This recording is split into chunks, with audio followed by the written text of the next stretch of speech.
What is up? Welcome to the Griswold Method. What I'm trying to do with the Griswold Method is really bring in more healthcare professionals that live in Tulsa that are doing amazing things that I get to work with. And one of the people that I get to work with, as he's rocking a hat, is this is Mitch Buckmaster. And so you may have seen him in the Midtown office.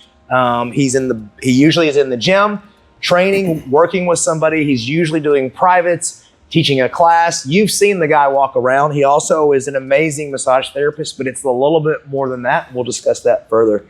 What I'm doing with the Griswold Method is bringing in more healthcare providers that I get to work with, so that if you're looking for one of these services, you don't have to get to me. You just can find something we've shot and recorded and see if you even like that guy. So now is his interview for you guys. I'm just kidding. He was nervous about it anyway, so I'm just playing. Okay. Hey, so the reason that we asked Mitchell on is that I wanted to have a discussion about why he does what he does and what makes him different than massage therapists and trainers. Because what you don't know is that I had vetted this guy and somehow the stars aligned and we got to work together. I tell people often I poached him, but I did that 100%. For my patients, and I did it for you guys because I want to have the best in our location. So yes, I did maybe negotiate him to come over here. So Mitchell has been my trainer, and then I've had to work some more. He trains a ton of people. He is also just achieved his very first bodybuilding competition where he was the champion. I was a natural bodybuilder, and I did a physique contest, my first one. So I got my pro card, and at this point now I have to compete in another event to actually compete as a pro. So what I'm telling you there is it's not just talking the talk, it's walking the walk, because otherwise they don't let you do those things. Okay. It wasn't easy. I remember you were grumpy sometimes without any carbs. Here's the deal. So here's what I wanted to get to today is, Mitchell, is I would like to know, could you tell me why you do what you do and what is your scope? So I look at x-rays and structure and how does that work? And for me, it's about bony structure and how does it affect the nerve? But in your world, it's a little bit different. The good thing is it's not your world or my world. We just kind of enmeshed them. Yeah, well, I think it's awesome that you brought me here because I was looking for the other half. As a trainer, I see bodies in motion, and I had a lot of people early on that couldn't do a simple overhead press, and they would have to kind of shimmy themselves up to the top. And I have my own injuries. I've got a torn labrum. I've got issues with my hips, my ankles. I banged myself up pretty bad playing sports, and I wanted to find a way to perform better and perform at my best. I usually would kind of redline myself throughout the week, and I would tank off. And since finding you, I've been able to understand the body and the anatomy a lot better.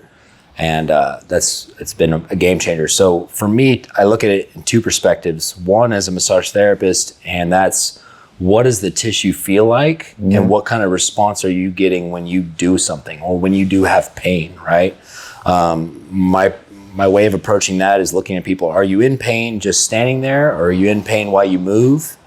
And after we figure out how to maneuver around your pain, then we have to increase your performance, right? And that's where I switched hats to personal training is how do I get you to do things to the best of your body's capability? I like the way you put that. Here's how I'd put it, is between the two of us, we can watch you walk across the room and almost nail what most of the biomechanical dysfunctions are. Yeah. And if you can find somebody that's looking at it from a structural perspective, and then you're also having somebody that's looking at from a how is he moving that through and what are the firing muscles, then you've really got a team there. And that's what we've seen, and that's really fun to see. We talk about how you train. What is your, like, in our gym, there's not just a ton of bench presses, and what's back there? How do you train? What makes you special? So functional is a loose term that gets slung around a lot these days. Sure. Simply that is functional. What I strive to do is using massage therapy techniques is loosen the body, creating some sort of space, and then we find, simple motions that you can do and create new space, right? So for instance, if you're stuck in a kyphotic position all the time and he gets you adjusted, but you don't ever loosen up the muscles or stretch the muscles or the fascia or even teach them how to hold tight, you're always going to fall back to this. So it's nice because he has a routine from getting adjusted to simply stabilizing.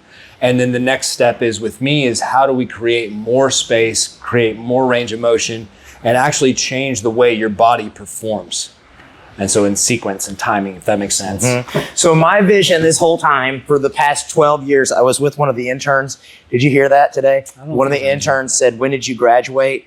And I told him, I said, how old were you? He goes, I was 13. Eesh. When I graduated, I was standing at that gray table over there that looks kind of rickety, but it's my favorite. So for the longest time in my practice, what I needed to have was somebody that could come from that perspective and say, I can service that perspective, and then the sky becomes the limit. So when I do chiropractic care, I unlock the spine, we take the pressure off the nerves, you begin to function better. We stretch the ligaments. I've had so much improvement with some of my clients that I brought over here because simple things like activating their abs, and you get a joint loose, and now they have the capacity, right, to be able to do it. Now we can start pushing that. Because we can go neurological, because when we get the nerve to fire, then the muscle begins to fire. Mm-hmm. And they can stop with me there with care. Right. Or they could take it to the next step and begin to use said structural alignment and structural change, and that becomes functional. Yeah. And so that's why this piece of the practice, I think, is something that needs to be highlighted, and I'm happy that we're doing this, is because I think that I take care of a ton of people that go through a course of care where they're getting their spine unlocked, and we do before and after x-rays on every single person, and then they get these beautiful x-rays, but now we want to become functional. And so that's what he does. And tell me some of the things that you're doing. We're doing some Indian clubs back there. Yep. We're using some stretching sticks. Mm-hmm. Stick mobility is a great course. It's something as simple as, PVC pipe, basically. Using that to leverage your own body and learn new positions to create internal strength and learning different capacities. For instance, if I am real stiff and tight in my chest, but I have to reach into the back seat, which, by the way, this is how I think I tore my labrum. I tried to pick up my backpack and I pulled forward. And so I get a big loud snap in the back, superior posterior tear in my labrum. So now subconsciously my body is dealing with stress all the time. So if I sleep on it, it's compressing in. So what I have to do is create that new space and then retrain the muscle and the neurological system to whip. How do I reach in the back seat fast without scaring my shoulder, or that emotional trauma that comes along with all those injuries, right? So Indian clubs, mace bells, kettlebells are really great for teaching a overall functional rotational capacity. Yeah. Barbells are great, dumbbells are great for max strength and muscular development, but ultimately you have to use it all. You have to be inclusive with it. If you don't switch up your programs and you only stay in bodybuilding, you're going to have just stiffness in your joints and a lot tighter muscles. And how you're going to move, how you're going to live, right? Right. I think it's like how you're going to get on and off the toilet till you're 99 years old. I would love to be a high-functioning Olympic athlete, but I also know that takes sacrifice, and I would have to devote life and everything to not only the sport, but how do I, maintain good posture, maintain good health after the sport, right? So it's just learning to know your limits and when to push them so you don't jack yourself up and you end up on our table. Yeah. It's really how I've always seen it. So that's the thing. Functional changes to the spine, to the core, to the body. And when you're working with somebody, here's the other sweet spot about it. I want to be crystal clear. It's not working out though. So what he also does, this is why we had the poaching conversation, is he also does massage therapy. So if you're in a scenario where, let's see you do this move, you can't do it because the pec is over tightened. Talk to me about what you're looking, maybe not the pec, just whatever you want to use. Talk to me about how you vision that. How do you see that? Because I use an x-ray, you use movement, which is different. obviously. Right. So tell me about that. I ran into these issues, like I said, in the beginning of my training and noticing that people couldn't get to certain motions. Yep. And I felt like, okay, it's, from what corrective exercise taught me in personal training, it was overly tight muscles. And then but there's so much more that goes along with that, right? If the joints compress, the nerves oppressed, now we have, degradation of strength. I can't get anywhere because the nerve is suppressed. So, I got frustrated with that, and I got into massage therapy school thinking that would be the next step, that would be the next answer, which was great because being hands-on and really feeling the tissue allowed me to understand the fascia system better, right? So if you're doing a squat and your knee constantly caves in, there's typically some stiff muscles in the front of the hip or the back of the hip, something like that, that's causing you to do a workaround, right? And neurologically, instead of squatting and pushing your hip back, you're dropping your knee in and using your inner thigh. So going through and kind of a process of elimination from movements, right? We say, okay, let's check this hip. Let's stretch this. Let's strengthen that a little bit.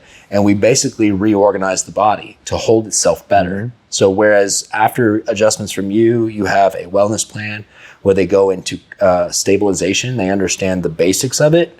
I take that stabilization to the next step. How do we reach more? How do you get more out of it, right? Because if we're not reaching for more, we're certainly not going to grow. Right. And we're definitely not going to maintain because the body is degrading no matter what. Right. I also think that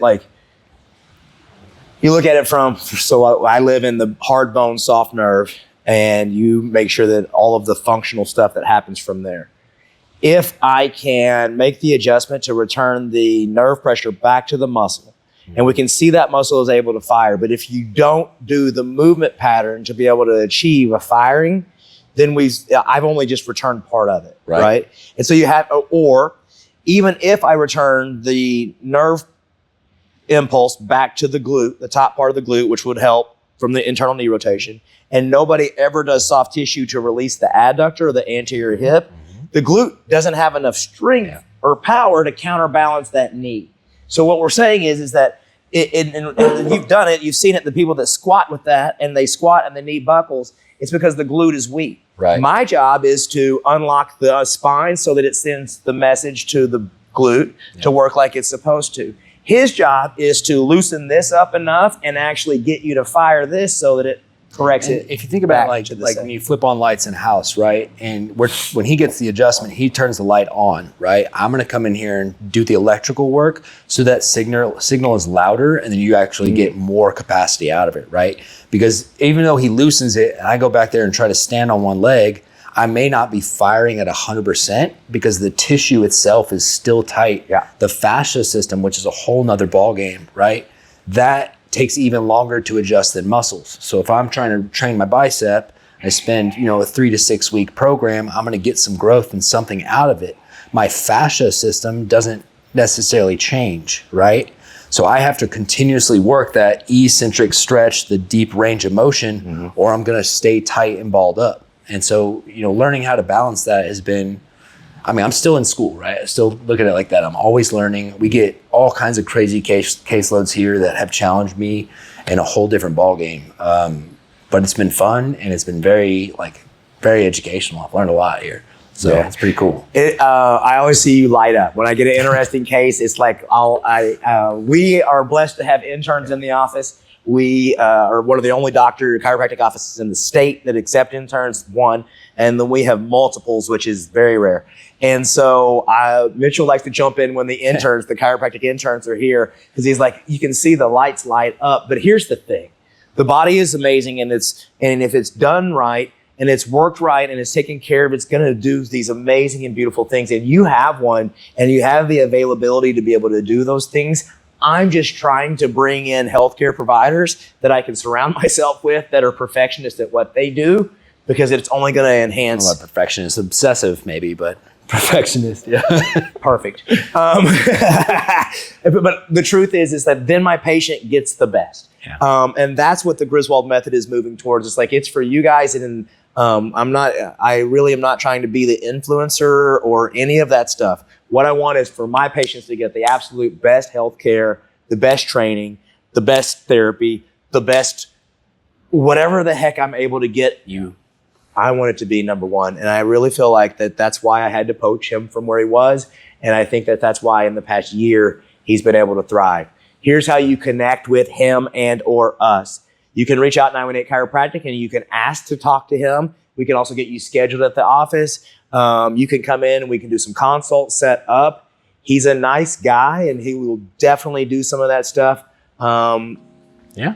What else? Any way else to find you? You can also look at me on my Instagram at Buckmaster Fitness. I'm typically here. If you reach out to me on that, or if you call up here, I'll get back to you as fast as I can. We see patients a lot. Yeah. And so if that's something you're interested in, 918 Chiropractic, the Midtown location is where his primary office is. I know for a fact that I've got one of the best sitting next to me, and I don't know if you know it yet, so come give him a try. Thanks again for checking out the Griswold Method. Thanks, guys. Appreciate it.